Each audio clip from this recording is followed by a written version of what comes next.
Plaster पडले, जळमटे चढली, कोट्यावधींच्या कलाभवनाची रया गेली. ठाणेकरांची सांस्कृतिक भूक भागवणारे ठाणे महानगरपालिकेचे कलाभवन गेली 6 वर्षे दुरुस्तीच्या अभावी बंद असल्याचं उघड झालं आहे.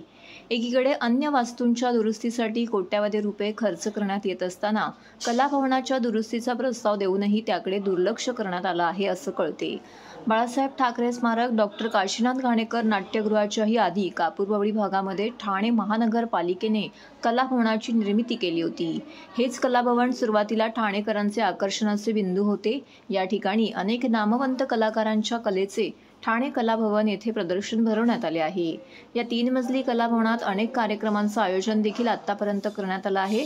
मात्र दुरुस्तीच्या अभावी कोविड काळापासून हे कलाभवन दुरुस्त न झाल्याने बंद आहे. कलाभवनाच्या तळमजल्यावरती प्लास्टर कोसळले असून प्लास्टरची माती देखील हटवण्यात आलेली नाही. दुसऱ्या मजल्यावरील परिस्थिती देखील तशीच आहे. बाहेरच्या नावाच्या बोर्डाची देखील अतिशय खराब अवस्था झाली आहे. दुरुस्ती अभावी कोट्यावधींचे कलाभवन मातीमोल होऊ नये यासाठी तयार करण्यात आलेला दुरुस्तीचा प्रस्ताव देखील दुर्लक्षित असल्याने आश्चर्य व्यक्त होत आहे.